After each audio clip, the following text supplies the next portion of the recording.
So for those of you who don't know, this is Matt Walsh. He's the guy who made that documentary. What is a woman? There it is in the background. See, well, I found this very interesting. Have a listen to this.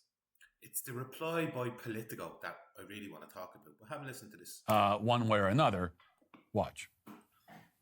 It doesn't matter if you already have kids, if you don't have kids, if you hate kids. If you have a 401k or a mortgage or a social security card or a checking account, this question is going to impact your life in a very direct way.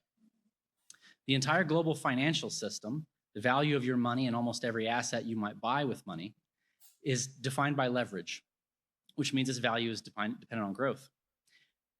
Every country in the developed world and most countries in the developing world face long-term population decline at a scale that makes that growth impossible to maintain, which means we are sitting on the bubble of all bubbles. But in the aftermath of a collapse like this, the shrinking number of productive workers have to support a growing number of older, sicker people, which in turn accelerates the economic pressures that... Now, when I first watched this guy, I kind of laughed a bit because the warden, he sounds like one of the globalist guys, doesn't he? With the warden. But I really thought about what he said, and it actually makes a bit of sense. Like, I'm not saying, listen, folks, you know me, I'm not agreeing with the globalists. But, like I said, what he said sounds like it, but he isn't. You'll hear now Matt say it, but it did kind of, to begin with, and I could see myself giggling at it once or twice, but then I re-listened again. That make it difficult to start families. This problem isn't self-correcting, at least not within your lifetime. It gets worse as it gets worse.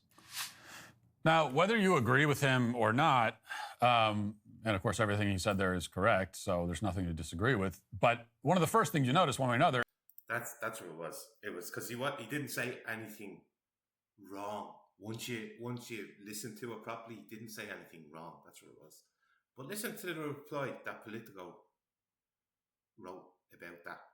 Is that Kevin Dolan is not a demagogue. He didn't hold this conference to berate anyone for not wanting to have kids. He's not some kind of cult leader who demands that everybody sign a pledge to create a certain number of children or something. He's a normal guy, and he's trusting too, which is why he allowed a Politico reporter to attend the event and write about it.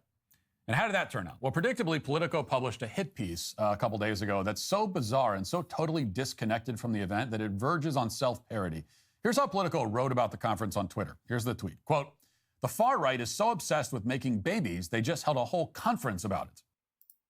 Now, that's why I started to put videos out, to show you how bad the mainstream is and how insidious they are. Look at what they do. Look at what they make the point about. The far right is obsessed with making babies. They just held a whole conference about it. Like, as if that's the way they're saying it, as if that's a bad thing. It's a bad thing to have kids. Do you get it? Do you get me? Why don't more people see this? When they see Politico say, the far right is obsessed with making babies, they just made a whole conference about it. Will people not think, what's wrong with that? They won't, because their minds will be made up by reading this, because they think Politico and the likes of the rest of the mainstream, they think that that's their gods to them. They wouldn't lie to them.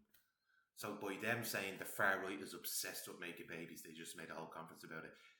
The NPCs, the ones that are still asleep, the woke crowd, yeah, they're still asleep but they're woke. Do you know what I mean? They're the ones that will carry this forward and use this as like, when they're always asking us for proof, show me proof. They'll use this. They'll tag Politico, or they'll put the headline up by Politico and see Politico said it. You know, it sort of reaffirms their own insecurities. Like, they can't think for themselves, so they have to put it on Politico and the likes. But that's a bleeding bizarre headline, isn't it? That blew my mind, that they must be super, super desperate now at this stage, that they're throwing out headlines like that. A good time to be alive, because this bubble's got a bleeding burst.